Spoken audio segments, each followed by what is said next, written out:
Hello, I'm Brett Gilliland, host of the Circuit of Success podcast, and here's what's coming up. So my career started at a time where there were hardly any executive level females. I would be in boardrooms and wherever I was, and everyone was a man. You didn't have a pivotal moment. You had to survive, is what I'm saying. You had to survive. I made up my mind early on what I wanted to do and what I wanted to achieve, and I knew I just had to do it with perseverance, diligence, and I just worked and worked and worked to make that happen.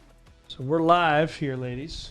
So we are, we'll let some people join here for a little bit and before we get started. But we're excited today to celebrate Women's History Month here at Visionary Wealth Advisors. And I've got two distinguished guests. Katie Martin is with me, and also Elizabeth Connelly is with me. So we're excited to spend some time today and get to know them and their careers and how blessed we are to get to work with them every day. So again, I will wait just a little bit longer to make sure we are live and kicking. It's 11 o'clock, and also going over to YouTube to check that out right now. So we are here. Okay, we're live on at least on YouTube. So that's good. So we'll exit out of there and then go over here to LinkedIn and make sure we are live there, which it looks like we are. So yes, we are live. So, all right, great stuff. Well, I want to get started. So again, I have Katie Martin with me. Katie Martin is a chartered financial analyst, a CFP, certified financial planner. We have Elizabeth Connelly with us, who is a JD, a certified trust specialist and a certified IRA specialist, with two distinguished careers that you all have, and we get the fortune of working with you two every single day here at Visionary. So if you could, these are always big, open questions, I know, but I'd like to start with you, Katie, if we can, and just share a little bit about your career story and what's made you the woman you are today. Sure. So I started in a rotational program at an investment firm right out of college. And at the end of that time, I moved into our investment research area. So I started as an associate analyst helping out some equity analysts. And then in 2005, transitioned into a new area, which was our manager research area. So it was exciting to be the third person on that team and then help to play a role in growing that team from 3 to over 30 over the course of the next 10 to 15 years. So it was a great opportunity to take on increasing responsibility over time. Eventually I was responsible for leading a team of analysts and then also leading some cross-divisional projects at the firm. So I did that for about 17 years and then reached a point in my career where I decided it was time to make a change and look to pivot to a role that was more autonomous and flexible, but most importantly was one where I had wanted to feel like I was making more of a difference to an individual and working with individual clients. So that's how I found Visionary, and I've been a wealth management advisor at Visionary since October of 2019. Awesome. Great. Well, thanks for sharing that story. And Elizabeth, how about you? So I'll go back a little farther than Katie did. When I was little, I played like a lawyer. I sat at a dining room table and I would argue with my brother. And my brother would have this old stethoscope around his neck because he wanted to be a doctor. And we're little bitty kids at that time. Well, he is a doctor and I am a lawyer now. So it came full circle. But in my career, all during my life, when I went to college, I tried everything. I computer science, things in math, things in business. But I had an advisor. I had a female advisor at that time, an academic advisor, and she told me that I was going to take the LSAT because I had shared with her at one point in time that I played like I was going to be a lawyer. Well, somehow I passed that exam in a decent way, and she said, well, now you're going to apply to law school. So I applied to one law school, St. Louis University. I got in, and I said to her, well, now what am I going to do? Because I had accepted a job at Macy's in their management trainee program. I was getting ready to graduate college. And she said, well, you're going to go tell them you're not taking that job and you're going to law school.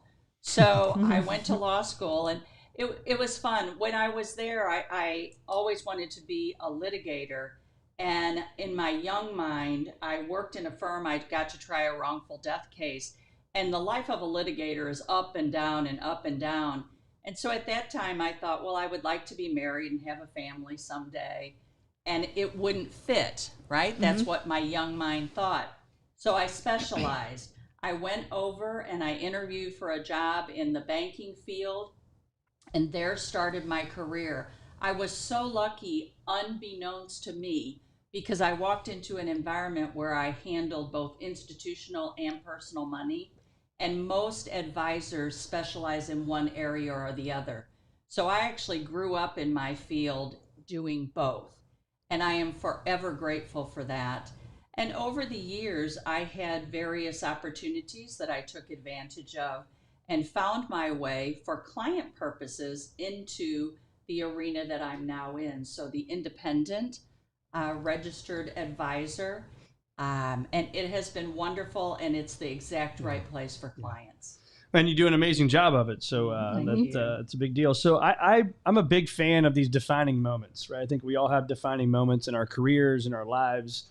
I think back to my first year in the business was 2001. I started late 01, but 2002, great year. 2003, terrible year, right? Like surprised they even let me stay on as a financial advisor. I just didn't do much, right? As an advisor. I'm curious for you too, Katie, we'll start with you on any pivotal moments or defining moments for you in your career and that help you take action to where you're at today. Yeah, so I put some thought into that after we had our initial conversation to prepare for that, and you shared your, very specific example of what kind of got you to where you are. And so I tried to think if there were any points in my career that I would define as that one pivotal moment. And I don't know that there is anything quite that specific. And what I would say is it's really more of a culmination of things for me. So I guess I'm somebody who's kind of always thrived on that external validation. So when I was in school, that meant, seeing if you can get good grades. And then when I was in my corporate role, that meant kind of moving up to that next role in my firm. Yeah. And so, when I finally got to the point where I was in my existing role and looking to what would be next and realized that I wasn't so sure that that was something that was right for me at the time, it really forced me to go back and think a little bit harder about, okay, what is that next step? And so I kind of point to that as what it was that got me to kind of make that change that I needed to make at that time. Were you always a good student? Like, was it easy for your parents? If you look back, you could have that discussion when you're in high school. And the reason I ask, I joke, this isn't about, kids and stuff, this podcast, but we've got 4 boys, you've got 2 girls, you are a girl. My wife, obviously, she talks about the difference of what it was like when she was doing schoolwork and these boys, right? So do you see a difference there? Yeah, I mean, I was fortunate that school always came easily to me. So it was easy for me to get good grades, and that was something that was important to me. Now, if you try to put me on a softball field or a volleyball court, then the story would be a lot different. So, when I look at my own kids, you definitely see kind of the difference. It's always, we could have a whole separate conversation on how different kids that are raised in the same environment from the same parents can be. But, so I think being good in school was fortunately something that was kind of easy to me. Good. Elizabeth, what about you? What was some of those defining moments in your career? I've thought about this a lot. And so my career started at a time where there were hardly any executive level females. And so my path was very different than nowadays. And I would say there's not any one moment, factually, not in a complaining way. Any female, I was never at a table where there was another executive female. I would be in boardrooms and wherever I was, and everyone was a man.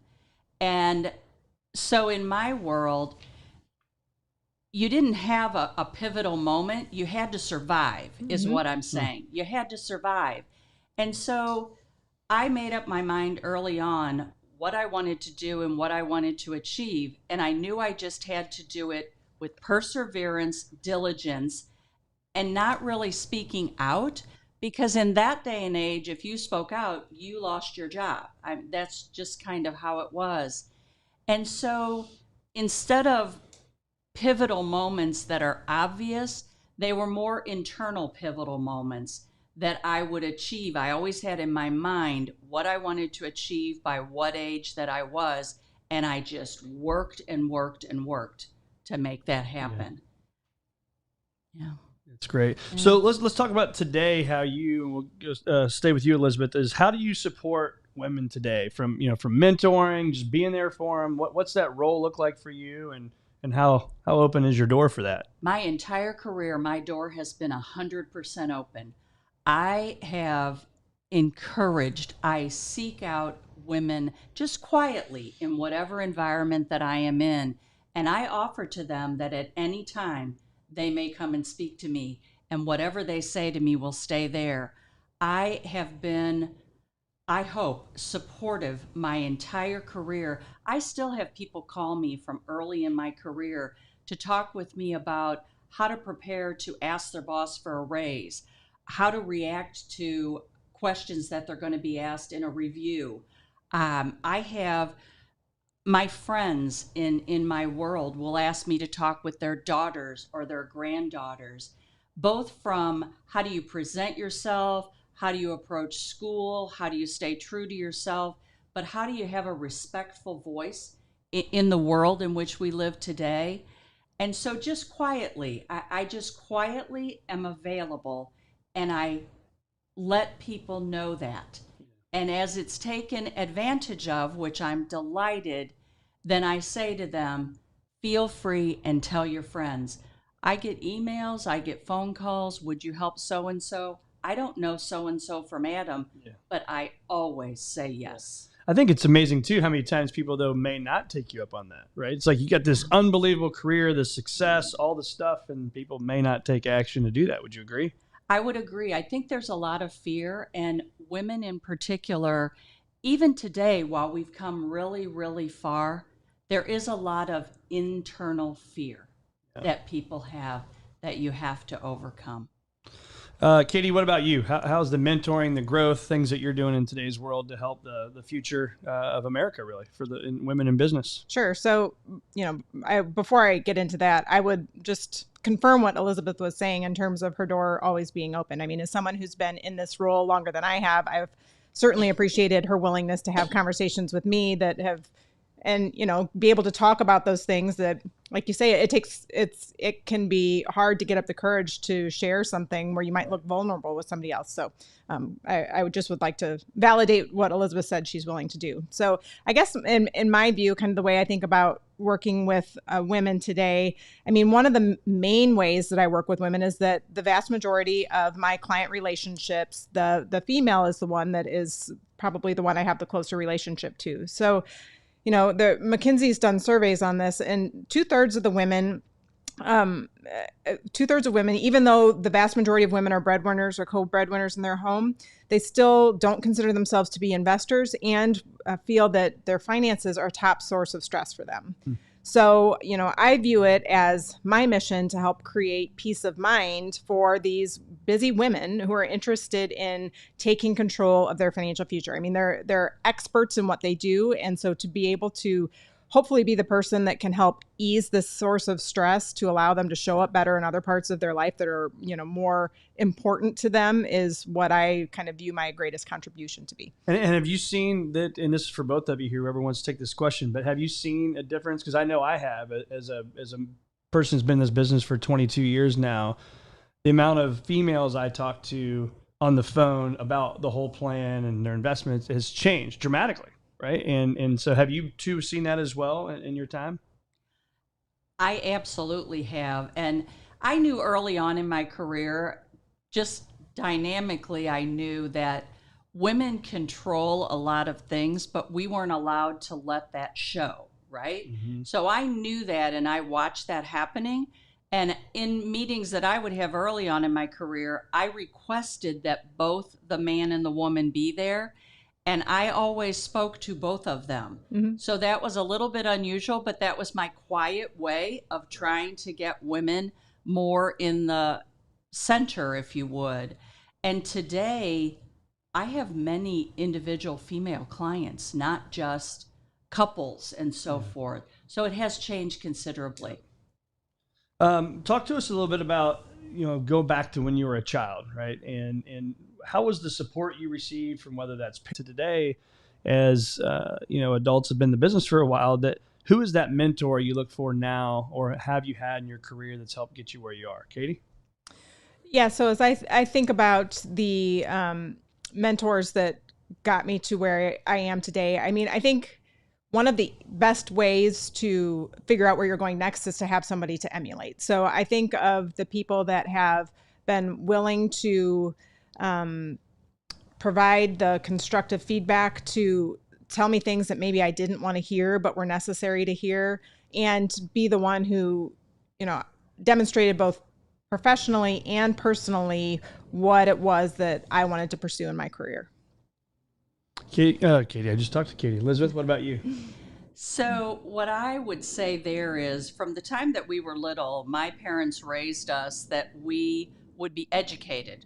They come from little tiny towns, and their upbringing was quite different. And I did not know that you had a choice about going to college. I had no idea. I knew you had a choice about what you did after that. So I would say first my parents. And I can remember as a child, my dad taught. I come from a family of 8 children, and there were 6 girls and 2 boys. And my dad would always say that he raised his girls to take care of themselves. And I did not understand what that meant when I was little. So I certainly did when I got older, and every one of us can take care of ourselves. So I look to that moment from my very young years. And then I will say that when I went to college, there was a gentleman there that was the first person I met. I was on work study, and he was so incredibly kind to me. He was the director of admissions. Well, I later learned he had 3 daughters, and I think he just, for whatever reason, took me under his wing. And to this day, he's now well into his 80s, and to this day, he has referred his family to me. I have clients all over the country because of him. And so his belief in me meant everything, and he stayed with me. And every decision that I've made in my career, I'll never forget when I joined Visionary. He called me up and told me how happy he was for me. It was wonderful. So that's what sticks out in my mind. Well, I think it's cool. I look back and, so again, starting in 2001, I remember coaching a basketball team. I didn't have kids at this time. And I think of some of the people I met there that still refer business. And those relationships are huge. They're absolutely priceless. So thanks for sharing that.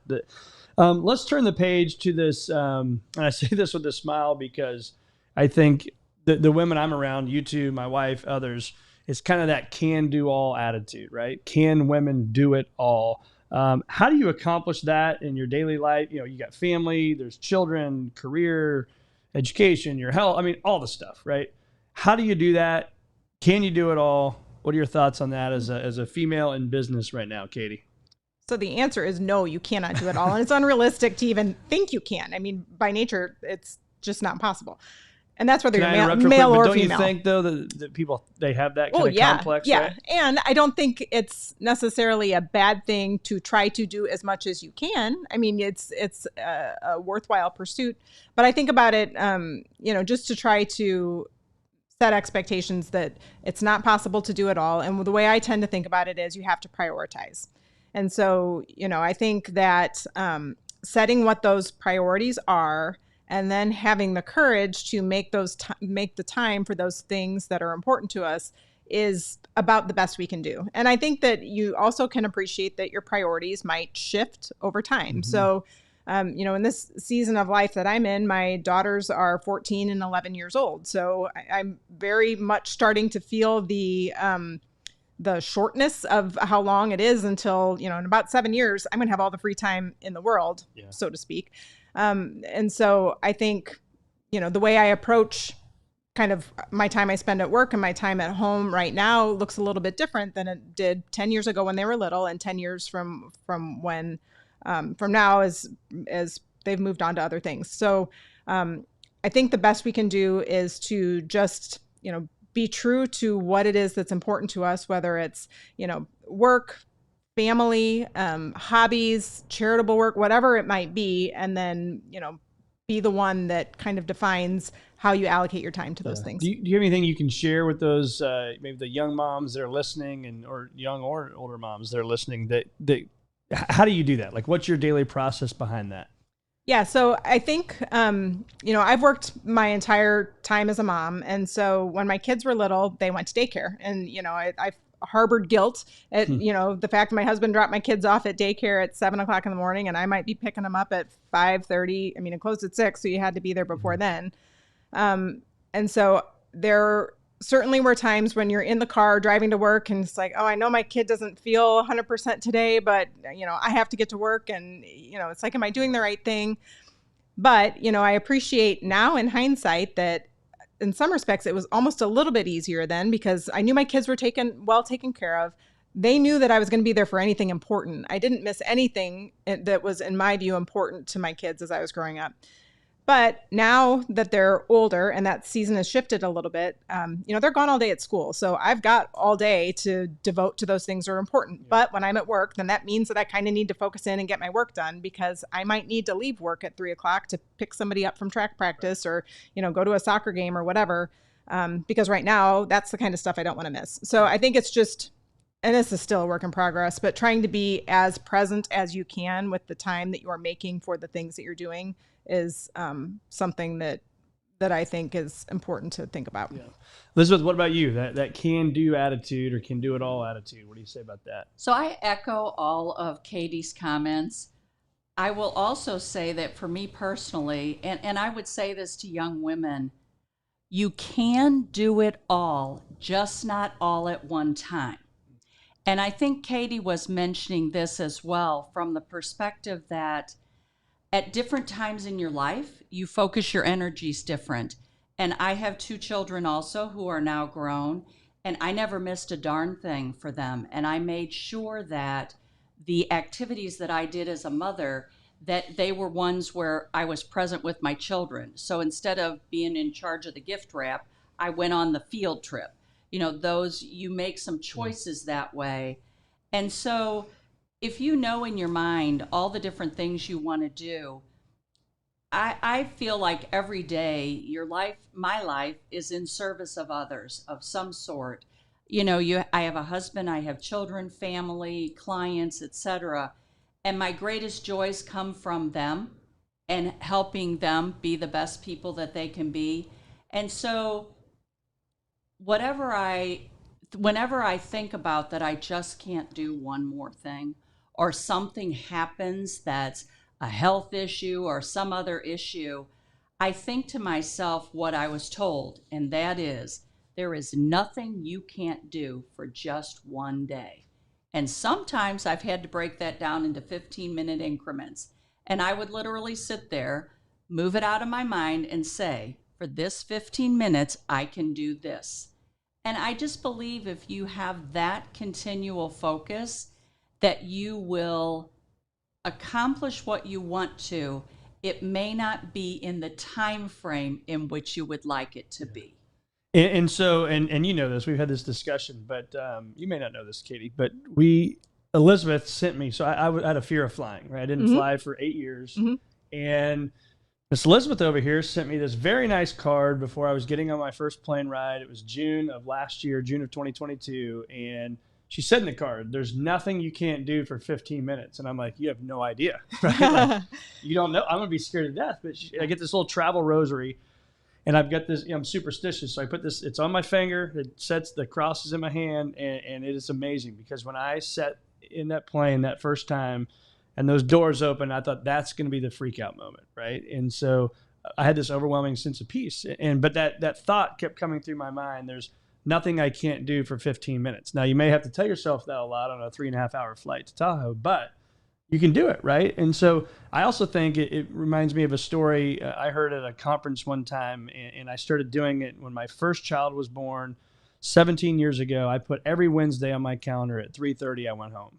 Right? And the first time I did that, I was scared to death. Like, babe, you don't understand. I had all the reasons in the world why it wasn't going to work, but it worked. And so would you guys agree with the comment that if you put it on the calendar, put your family stuff on the calendar and build your work life around it, you'll make it work? Yeah. I mean, I think one of the things that I can look back on with pride, and maybe it was naive at the time, but I was going to ask for what was important to me when it came to my family. To me, that was a priority. So, when my first daughter was born, there were only a handful of people. So this was back in 2009. At that time, a handful of people who worked from home. So it was, and by working from home, I mean working from home 1 day a week. So when I was going to have my first child, I'm like, well, this is very important to me that I am able to work from home 1 day a week. Now, that didn't mean my child wasn't there with me, but it was just kind of 1 day to change the routine up a little bit to hopefully make our family time a little better. And so I asked for that, and it was, and my company was very gracious in granting that to me with the understanding that it was a privilege. And I'll tell you, I worked harder on that day that I was at home because I felt like I had something to prove, to make sure people knew that it wasn't a vacation day. It was a day that I truly was working. But I think that just in general, I've been a bit unapologetic about ever making time to do those things that were of highest importance to me. And really, people said yes when I asked. I mean, nobody was, telling me, no, you can't do something like this. So I think sometimes we're afraid to ask, and you just kind of have to do that. If you don't ask, you won't get it. That's right. That's right. Elizabeth, anything on that? So my path, I'm quite a bit older than Katie, and I would say that I never missed anything, but I had to take a vacation day. Yeah. If a woman asked for something, it was greatly frowned upon. So you learn not to ask for that because it just set you back further. And so you would take a vacation day. The number of times I would take my children to daycare and drop them off, and the phone was ringing when I got to work that one of them had thrown up. You have this panic inside yourself.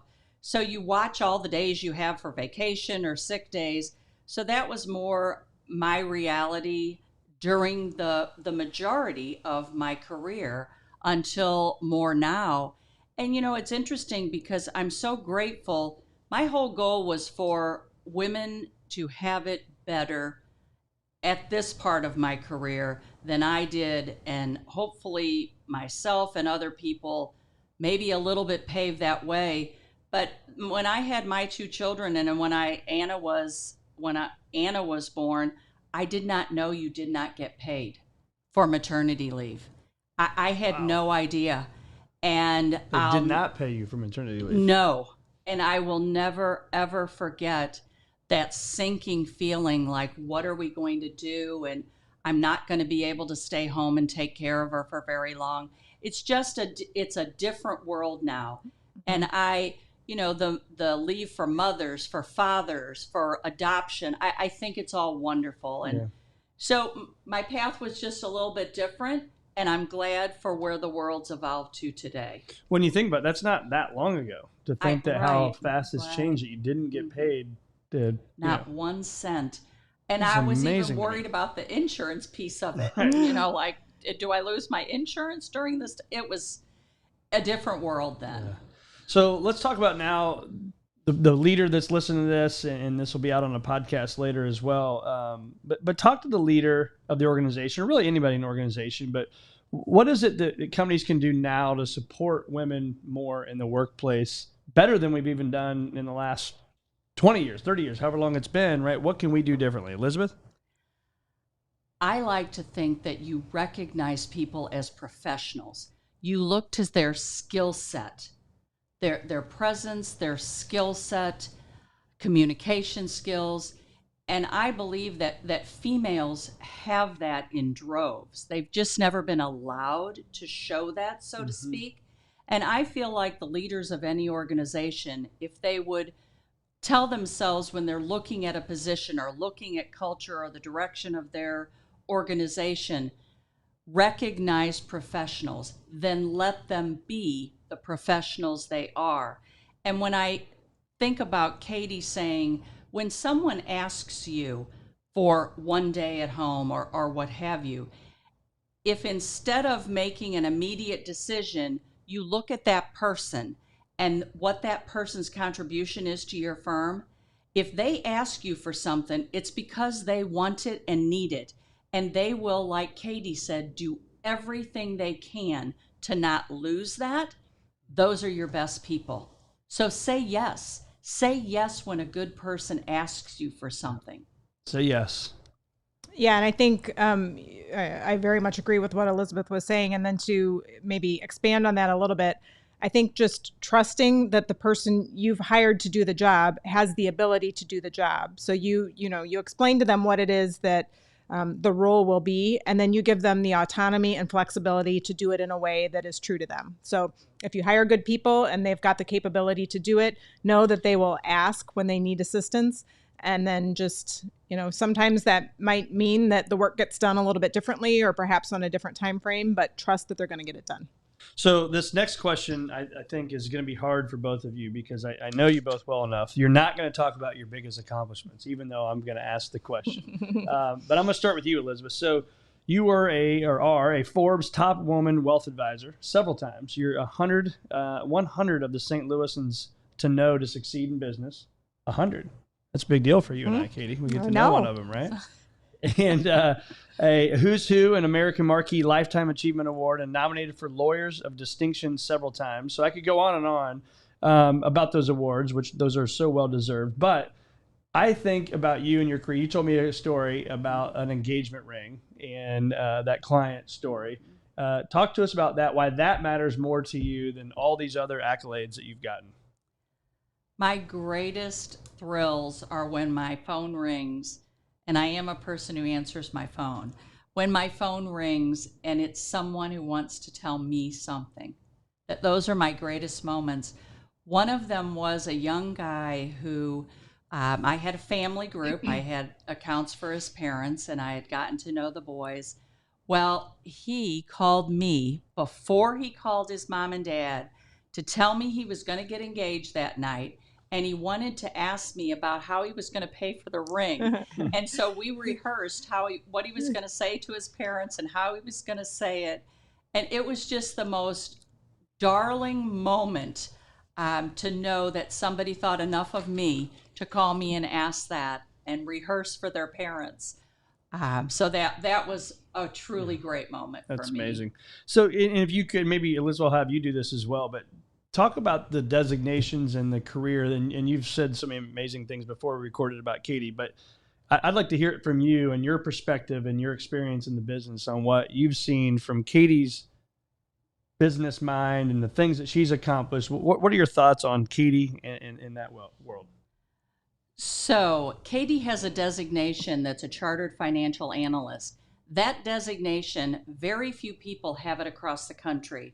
Almost everyone who has it is a male. It is incredibly difficult to get. And I have told Katie that I so admire her for actually going after that designation. In a time of her life where she's a wife, a mother, a worker, coaching at whatever, and she decided to do that. That was just amazing and remarkable to me. I find that she's very unassuming, so that's just something she did in her career, but I find it to be amazing that was something that she accomplished. Yes. So I know you wouldn't have said all those things about yourself. Yeah, is my face red? Because it feels no, like it's perfect. But thank you. Yes. So some of your thoughts on your biggest accomplishments in the field.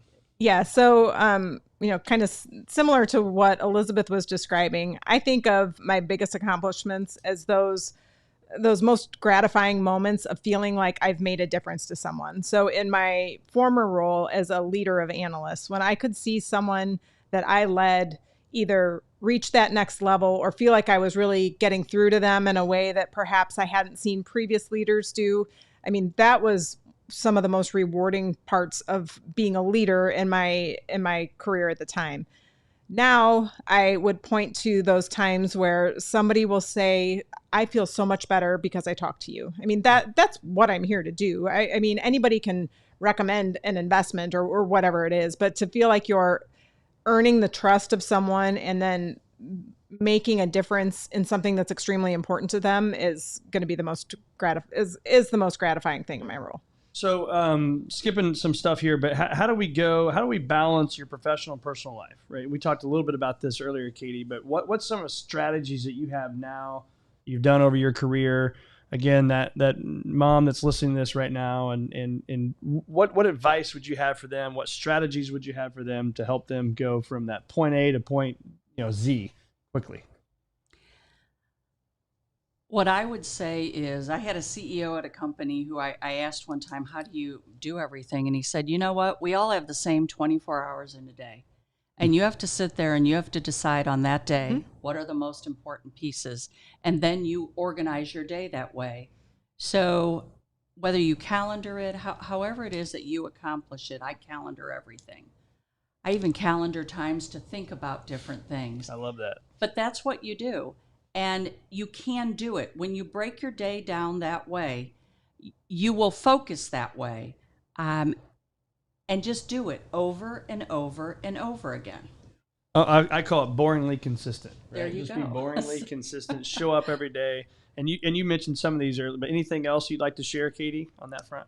I mean, it's all very similar. It's identifying what is important to you, and I kind of do it over the course of maybe a week at a time, and then every day start to think about, okay, I know I needed to get this stuff done this week. What absolutely has to be done today? And I do that both personally or professionally, thinking about the things that are coming up this weekend. What do I need to take care of today because we're gone tomorrow night? All those kinds of things.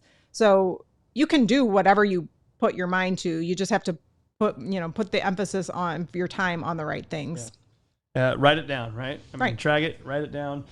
Challenges, Katie, for you, challenges maybe you faced in your career, as a woman in business, in your profession. How have you overcome some of those things throughout your career? Yeah. So, the reality of the roles I've been in, both as an investment analyst and then also as a financial advisor, is that they are male dominated. And, the reality of it's been that most of my leaders have been male, and they've been very supportive and great to work for. And, I've always helped me get better. So I can certainly speak to that. However, what I would say that is one thing that I have felt over my career is that most of my peers are also male. And so the relationships that my peers were able to build with the same male leader was just different than what I could. I mean, I didn't get the invitation to go play golf. I mean, that's kind of a cliche example, and it also could be because I'm not that great of a golfer. But I think the reality is to go out to lunch or grab a drink after work or something like that. The dynamic is just different when you're talking about a male and a female than it is if it's a male and a male or a female and a female. So I think that's one of the things that has been something that's always been a little bit in the back of my mind in the roles that I've been in. And do you think that changes? I mean, how do you change that? Yeah, I mean, I think some of it is just, and this, one of the other things that we had talked about is how to be more inclusive. I think it's just trying to, get to know what's important to each individual person, whether it's a male or a female, and trying to find common ground on which you can establish more of a relationship. Yeah. So maybe not everybody likes to play golf, but maybe there are other things that are important to me that I would have in common with them that we could, build more of a common ground on. I don't think she's talking about me. It's just because there happens to be a golf ball right over my head here. I'm like, no.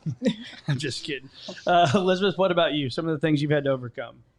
Katie said it well. That has been a big deal, is the personal relationships. And it is a male-female thing, and that's cultural, right? Not cultural to a firm, but to our world that we exist in. And that has been very hard. So what I did to overcome that is, in my walks of life, I would seek other individual female executives, and they would typically not be from my arena. They would be from other arenas. And we would put together little support groups and do regular times together and even travel together. I have one great story that there were 4 of us. There was a lawyer that practiced in a firm, did mergers and acquisitions, a female-owned construction company, a woman who ran a furniture for hospitals and schools, and then a woman who ran a flooring company. And we went on we called it an executive women's weekend. And after that weekend, the furniture and flooring merged their businesses. The construction person did the construction on their new facility, and the lawyer did all the contracts. And so I to overcome the reality of the world in which we lived, that's what I did, was tried to seek out in little ways how to just keep going, right? Perseverance. I never gave up. I just worked harder and harder and harder. Oh. Yeah. How much did you have to advocate for yourself? I had and the reason I asked that, I had a woman on my podcast, I don't know, maybe 2 weeks ago. And she talked about, she was this young professional woman. She's working at a big accounting firm in St. Louis. And she raised her hand and she went in and basically said, here's why I'm the person for that job. And that was a defining moment for her, right? So did you have to go in and do that, advocate for yourself to make something happen? So close to 40 years ago, the only female there, if you tried to advocate for yourself, you were pushed to the side. You were still doing all the work for which someone else was putting their name on it, but you were pushed to the side. So what I told myself early in my career is that I had to prove myself by being the best performer, and numbers don't lie, right?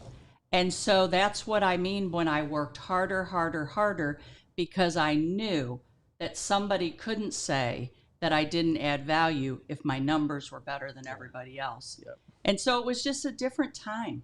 Yeah. It's just a different time. And I think that's what's great about our business, right? I mean, the results speak for themselves. Yes. You either have clients or you don't, right? And I think back to a story you told me, if you're comfortable sharing this, but the 50 cents an hour deal, right? Can you share that story? Because again, that's still, I think about it often because it blows my mind that just in your working career, this is how much it's changed. So what Brett is referring to is, I wanted so bad to have $5 when I was this young teenager. And I went around my neighborhood, everything, what I could do, wash your car, sweep your porch, whatever it was, because I needed $5. I washed one of my neighbor's cars and they gave me 50 cents. And I vacuumed, I did everything. I knew that a boy who had done that before got several dollars. And that was true for babysitting. Even when I finally worked a W-2 job at a dime store, I was paid less than the men were paid. But I was the person who did the work, who they called when they needed somebody to fill in and so forth. So that was the world back then. And I feel like the women who migrated quietly through that and persevered through that, hopefully led to some of where we are today. Yeah, absolutely. I'm thinking back to my house having a male babysitter with 4 boys. That would never have done. That would not have been well for our home. So, what's one piece of advice, Katie, you'd give your younger self now? So when you look back, at your career, what advice would you give yourself? Yeah, I think the big one for me is to not be so afraid to fail. I talked earlier about this, need to achieve. And I think that, to the point Elizabeth was just saying, or you were asking about needing to kind of raise your hand and advocate for yourself. I mean, there are, it's a pretty common study to show that women need to feel like they're 100% qualified for something before they would apply for a new job.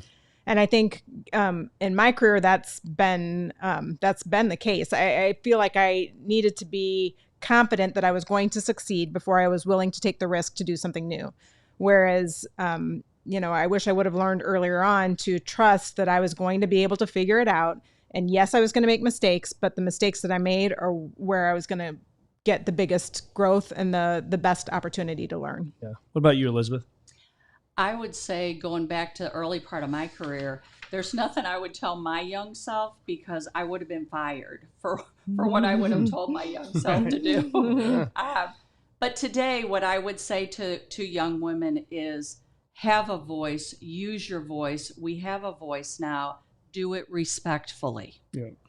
And last question, but your hopes, your aspirations, for that next generation, let's pick, Katie's 2 daughters, right? 11 and 14 years old. What's the aspiration you have for them long-term professionally? Long-term professionally for that age group, I would like to think that the world would look at skill sets instead of male-female. Look at qualifications. recognize qualifications. And I think if we all diligently work toward that, and if leaders try to have that mindset when they're looking at candidates for positions, that's the best thing we can do. Katie? This maybe takes it in a slightly different direction than what you asked, but I think I would encourage women to take control of their financial future early. So one of the best ways to build wealth over time is to start saving and investing early. So to the extent that you start in a role to feel like you've got ownership of your finances, because that's ultimately what's going to give you that freedom and flexibility later on to pursue whatever it is that's important to you. Awesome. Well, ladies, I haven't really enjoyed this conversation. It's lots of takeaways, and I'm assuming I can say this publicly, that for anybody watching this that want to reach out to Elizabeth and Katie, doors are open, emails, you can find them on our website, visionarywealthadvisors.com. But it's been a privilege having you both, and just so thankful. I know I speak for Tim and myself to have you both, amazing advisors in the firm. And so thank you for being with us today. Thanks for the opportunity. Thank you.